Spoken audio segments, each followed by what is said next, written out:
But just, there's a few important ones that Vice Mayor Lago identified: traffic calming, sea level rise, white-way lights, LED lights, that I think are very important, that we've been talking about for a while. And so I included those. Everything else I have is parks related. I've communicated pretty clearly, I think, with our park staff that I think we need to see significant improvement in what I view as what we dubbed in our meeting as our regional parks, which to me are JC, Phillips, the Youth Center, and Kerdike Park, that I want to see those parks really get to an A+ level, where there's shading, there's play structures, there's appropriate landscaping. They're just, the absolute best parks in Miami-Dade County. And I want to prioritize that. And so I've tried to list those here. I know, Kerdike is already undergoing, so I didn't include that here.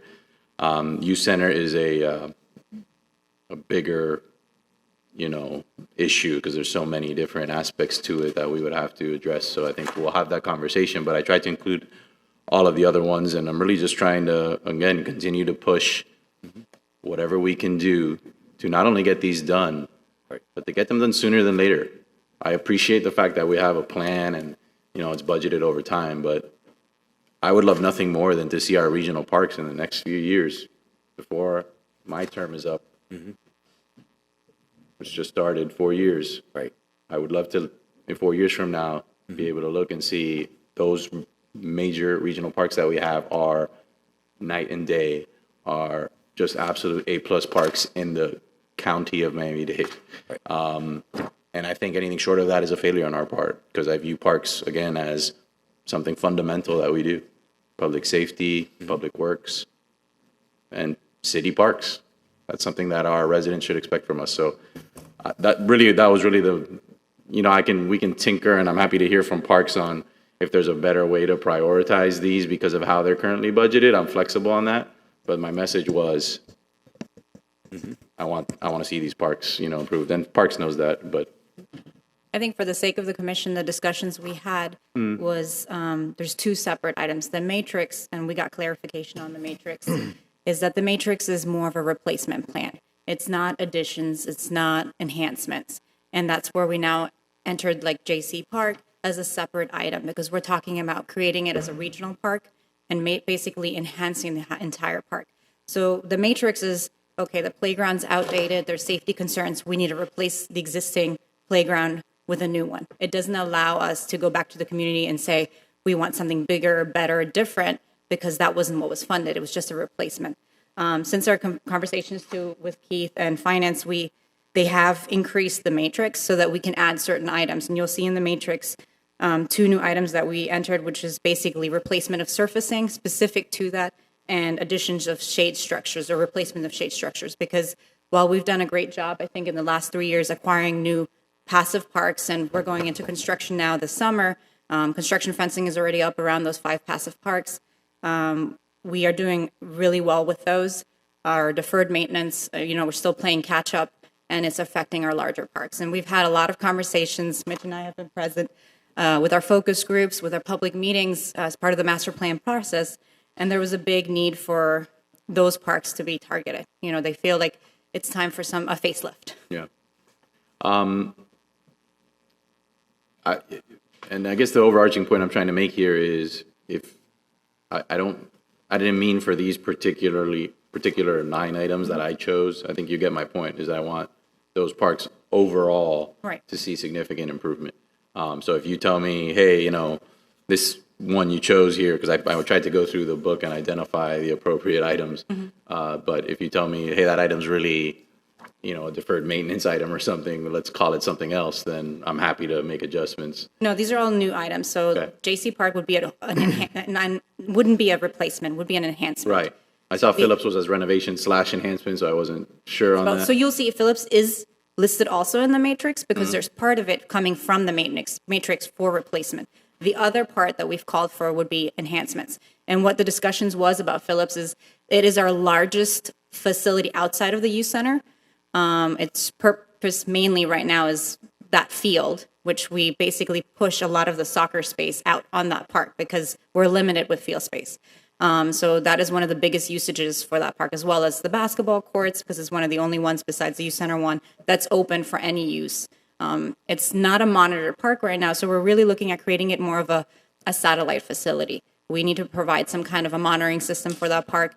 So what we're looking at with that money to cover as an actual like expansion to the building, where we can have an office where somebody can actually be at that location to help with safety, definitely help with police, have a monitor there, actually activate the space. So we're looking for some major enhancements. The bathroom needs a full upgrade. There's a lot to do in that park. Okay. Are there any, I saw you sort of had the Salvador Park expansion, and then you had a separate sort of.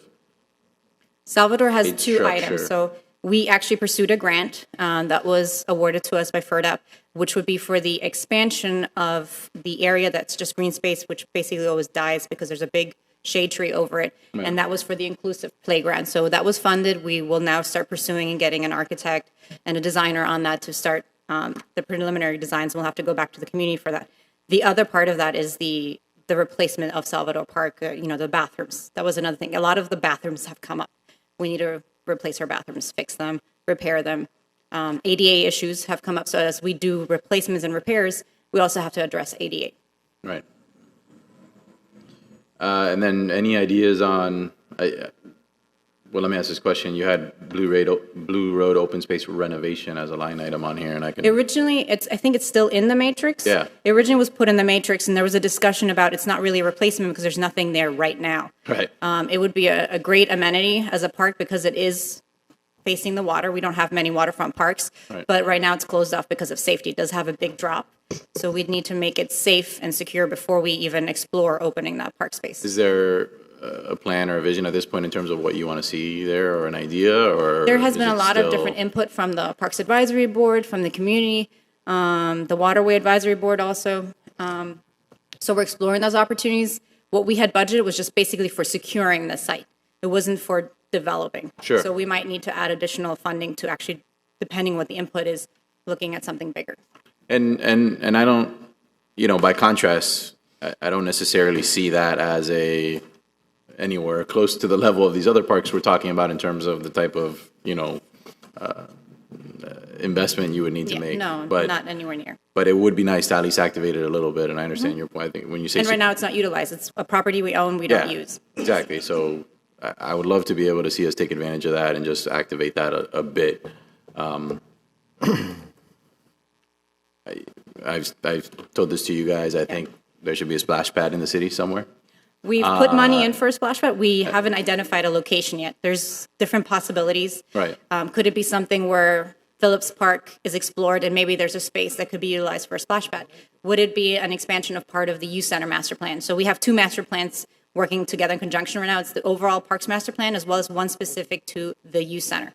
So the consultant that we've hired, they're exploring how the youth center could be better utilized. Is the space being used most efficiently? Right. Are there other opportunities? There's open land right in front of the youth center. So that is all being explored right now as part of the master plan. We don't have a plan yet, but. Right. I also think based on whatever data you guys keep in terms of how much sort of traffic you get at a given park, right? So parks like the youth center, which already get a lot of utilization because of all the great programming we have there. Phillips Park, I think, as you said, is sort of the next one that has, a lot of features and things that draw consultants- people there. Yeah. So I view a splash pad as like a draw, right? So maybe that's better put. Deflect somewhere else. Well, yeah, to draw people to another of the regional parks. Maybe it's JC, maybe it's somewhere else. But that's just my thoughts. But I'm obviously open to it. But I think we should have one. I don't think. The recommendation from the consultant was because we're such a linear city and putting all our eggs in one basket, meaning the youth center, it doesn't serve the purpose of the entire city. Well, and Phillips even more so because it's all the way north. Yes, right. So we don't have much going on. We have our parks in the south, but we might have to explore opportunities to do something bigger down south. Another comment they provided us with is if the youth center calls for as part of the master plan, a big change in the building.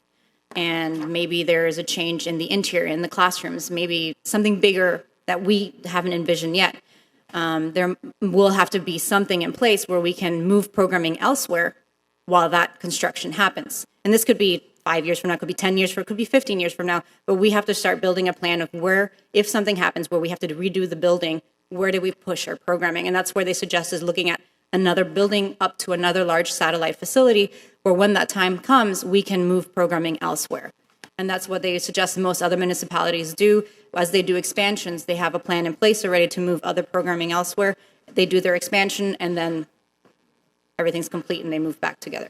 And look, the last thing I'll say is, I'm not talking about a few $100,000 more dollars we need here. We need millions of dollars invested in this. And when we have meetings, every couple of weeks, and we're investing a lot of money in a lot of things. I've brought this up in this context before, but for example, Pond Circle Park, we're going to invest, I think the number was $3 million yesterday. I know $2 million is not ours. It's from the developer, so, I appreciate that aspect of it. But again, when I see these regional parks that we have not where they should be, and knowing that they need millions of dollars, I continue to be a little frustrated at seeing millions of dollars going to other projects that, at least me, I can't speak for everybody else, I don't view as important as these, because I think this is fundamental to our families, to our quality of life, and I think everybody in our city should have an excellent regional park within, if not within walking distance, within a very convenient drive. So that's where I'm trying to push us towards, and that's why I included so many things here. When you talk about Pond Circle Park, Commissioner, I agree with you 110%. I mean, you see a piece of open space that currently is incredibly underutilized. Correct. And my biggest fear is that we invest $3 million and a lot of capital, in reference to manpower, and at the end of the day, it's underutilized again. That's my biggest concern, because think for the that issue park, there is it's- accessibility. The accessibility is just tough. And I don't know if the answer, which can be prescribed, is going to bring people to that area, except for on certain areas like, Burgerlicious and other events, which are a great success.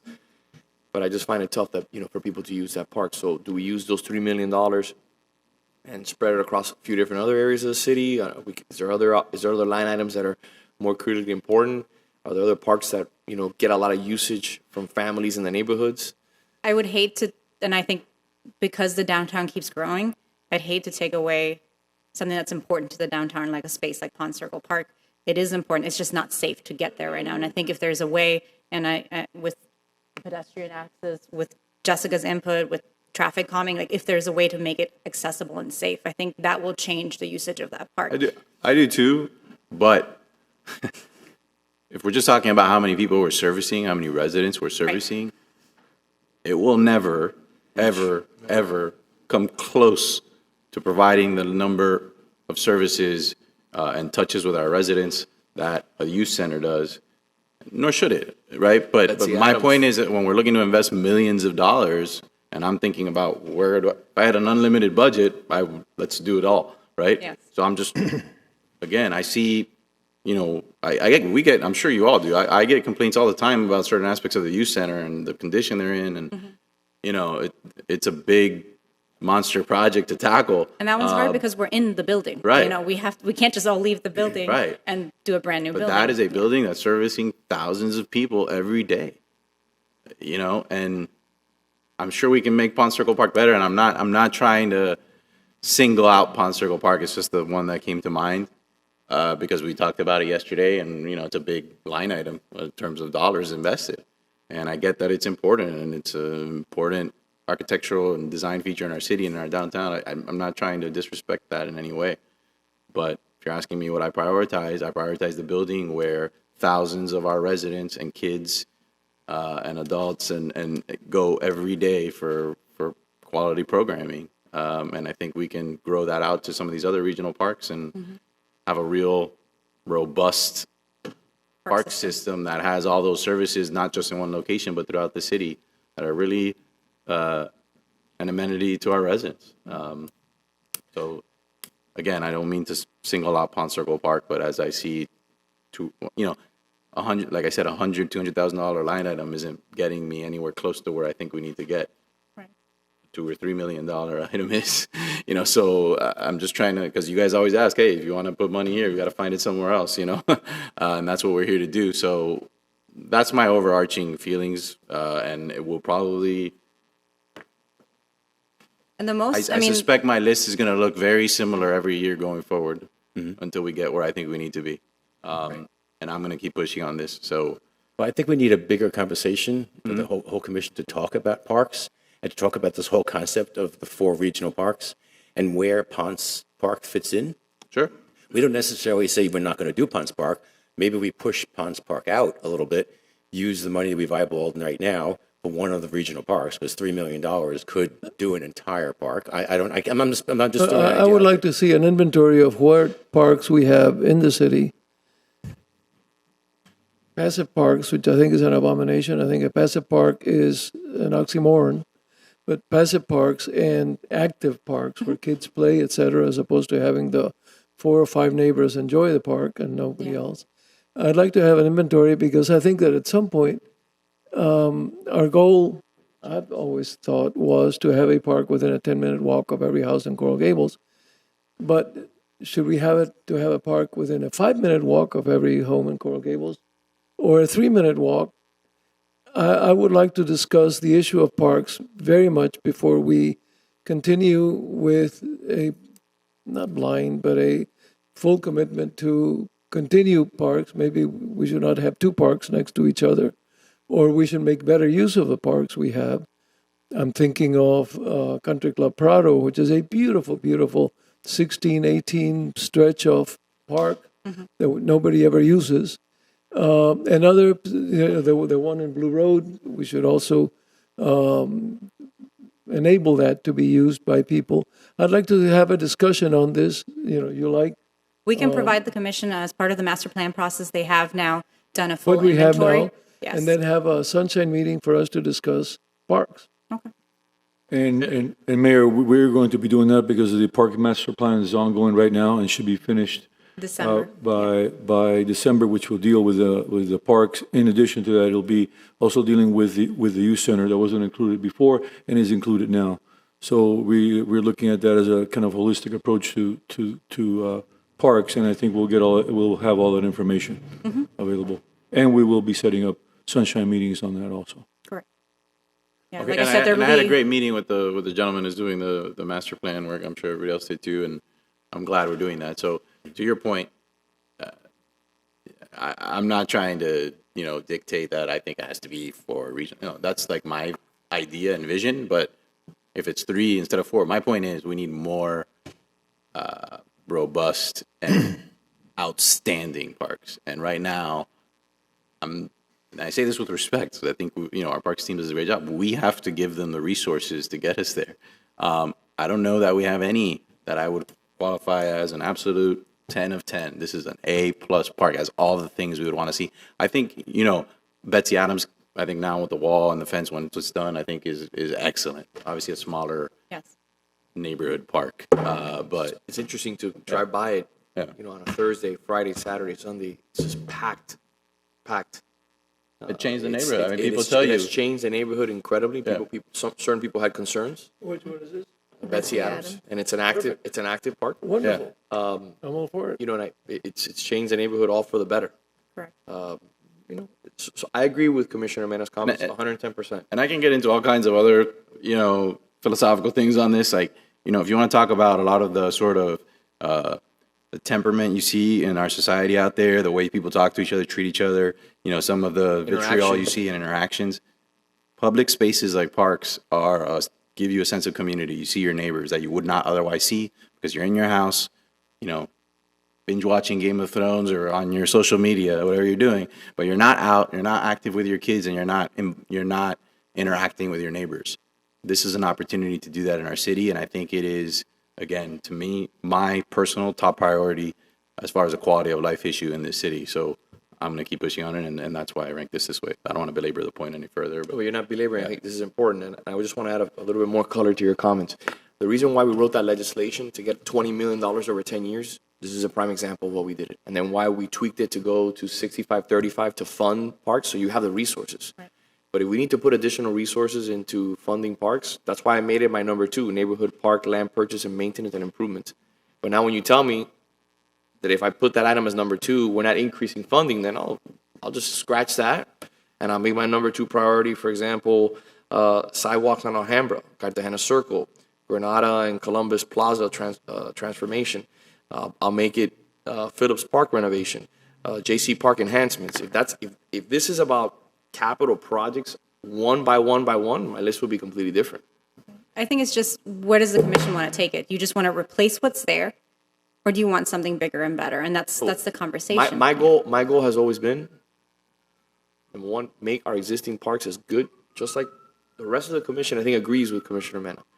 But I'm also a big advocate, and I will continue to be, of buying up as much property as possible so that we can not have to walk 10 minutes to a park or 15 minutes to a park, so that a person can get out of their house with a stroller and go to the nearest park. But I also have a problem with that. For example, when my daughters are playing on my in-laws' house on Alhambra, there's no sidewalks to get to the park. So how are they going to get to Betsy Adams Park, the best park in my opinion per square foot that we have in the city? How are they going to get there? So what do? They got to walk on the street to get to Betsy Adams Park. And I know I'm diverting from the conversation about parks, but I think it's important because we've been talking about putting sidewalks on that strip. But no, we're going to upset the neighbors. We're going to, it may be an issue. Well, I think we need to be realistic that we need to be honest with ourselves, that we need to deliver on those sidewalks, even if it does make certain people upset. Like my own personal neighbor who disagrees with having a sidewalk, and I know that I need a sidewalk in front of my house on San Amaro. It has to happen. It has to happen. So if we're going to go project by project, yeah, this is going to change completely. But I think that, for example, the LED streetlights, we should fund it and get it done in the next 2 years. I would love to finish my second term saying after 8 years, we were able to really deliver on LED lights. We were able to get the white-way lights done. I don't want to just keep chipping away and socking money away for something that, who knows if there's an economic, a catastrophe and we need to take money and we can't fund it for another 20 years. So it's a little bit difficult to give you capital improvement projects line item one by one, or are we going to start putting away money in tranches like for sea level rise mitigation or pedestrian infrastructure? Do you want me to give you a certain area in the city that I think needs to have pedestrian infrastructure? I'll give it to you. From Bird Road to Blue Road, we think I need sidewalks there. Bird Road, in certain areas of Bird Road, don't have sidewalk. For example, on Granada, I can give you a list of 10 places that I think we need to put sidewalks immediately, and I would like to see funded this year. Just so you're aware, as part of our strategic plan, we've talked about levels of service of, the walkability to a park. We've added accessibility to that. We've added about pedestrian access crossing major thoroughfares. Oh my God, sorry. And we talked about creating a study together with Jessica's study and making sure that we identify our existing parks and how they're accessible and how we can make them safer and more accessible. And I know you're doing that, and staff is doing an exceptional job. But the reason why I'm bringing this up is because the mayor made a point. And the mayor was, hey, listen, this is about capital projects. Name a project. Okay, well, then I'll name you areas in our city that need sidewalks. I'll take an inventory of those, and I'll give them to you and say, I want these sidewalks done. Right. That's what I deem as important, and we need to fund those. But when I put together, for example, pedestrian infrastructure, connectivity is a major issue. Someone in a wheelchair should not have to, for example, on my street on Urbino, should not have to go down the street, cross San Amaro, then come back, cross San Amaro again to get to Ancona. Urbino is paradise. Think of Columbus and Coral Way. You're 100%. But I see a gentleman who is quadriplegic, and the person cannot obviously walk, and they have to cross 3 intersections just to be able to get to a certain street. It's embarrassing, especially when you're the commissioner. It doesn't work. It doesn't work. So when we do these type of matrix,